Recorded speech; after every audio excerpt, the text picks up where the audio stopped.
Oi, eu sou Daniel Lima e você está no Toda Prova Tem, um projeto de língua portuguesa e matemática para concurso. Eu estou aqui com a voz embargada, um pouco emocionado, porque essa já é a última semana antes daquele nosso intensivo. Nós vamos ficar a semana do intensivo corrigindo provas da UFG, que são o objetivo, não é? Dia 5 de março você tem um compromisso e nós queremos te ajudar fazendo uma análise dos anos anteriores, o que caiu nessas provas. Tá bom? Para você conhecer um pouco melhor a banca que vai elaborar a sua prova. Hoje nós vamos falar, entre outras coisas, sobre sinônimos e antônimos.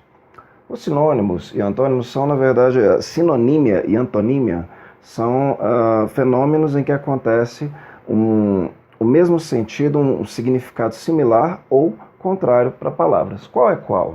Sinônimos são as palavras que têm entre si significado similar, praticamente o mesmo. Então, para você se lembrar, eu vou colocar aqui o sinal de igualdade. Mas é exatamente o mesmo significado? Não necessariamente, porque cada palavra é diferente da outra. Se eu disser lar e morada, pode ser a mesma coisa, não pode? Dá para substituir um pelo outro? A princípio, sim, mas às vezes pode ter ali uma situação muito específica em que um significado não vai ser substitutivo para o outro, que vai haver uma pequena diferença. Mas para todos os efeitos são palavras que querem dizer a mesma coisa. E antônimos, eles não são só palavras diferentes no significado, como são palavras contrárias. Elas querem dizer ideias exatamente opostas. Eu vou colocar aqui alguns exemplos para você fixar esse conteúdo.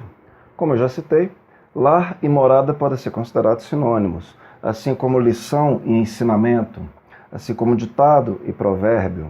E antônimos, casos de ideias opostas, né? Eu tenho, por exemplo, corajoso e medroso.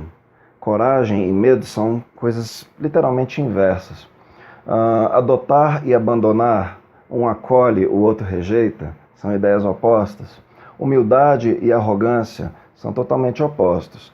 Uma coisa para a qual eu quero chamar a atenção. Na relação de sinonímia ou de antonímia, nós não tratamos necessariamente de um para um. Não é que lar só possa ser sinônimo de morada e vice-versa. Não é que corajoso só possa ser antônimo de medroso. Se eu trocar medroso por receoso, por exemplo, eu continuo tendo uma relação de antonímia, continuo tendo continuo tendo um adjetivo que seja contrário a esse aqui. E você também pode observar que sinônimos e antônimos não se limitam a classes gramaticais. Eu tenho substantivos, eu tenho adjetivos, tenho verbos. Em todas as classes gramaticais, praticamente, eu posso ter relações de similaridade e oposição, conforme apenas o significado que aquela palavra tenha lá no dicionário, por exemplo. Por falar em dicionário, tem outro assunto para esse vídeo: sentido próprio e sentido figurado. Por sinal, sentido próprio e sentido figurado são coisas que têm ideias contrárias, tem uma relação de antonímia entre eles. Isso aqui diz respeito à semântica, ao sentido, ao significado por trás das palavras. Sentido próprio é aquele sentido original que uma palavra tem, da forma como ela está escrita no dicionário, da forma como ela é definida no dicionário. E sentido figurado é uma distorção, é uma transformação que eu faço naquele sentido para transmitir uma ideia de maneira diferente. Então eu posso dizer que ele está morto. Ele está lá no caixão, nós estamos fazendo velório agora, servindo cafezinho e tal. Então morto quer dizer literalmente que ele não está mais vivo, certo? É o sentido literal, o sentido próprio do adjetivo morto. Agora se eu disser, nossa, eu estou morto de fome, eu estou usando o sentido figurado, porque eu não vivo nesses países africanos onde se morre de fome diariamente, né?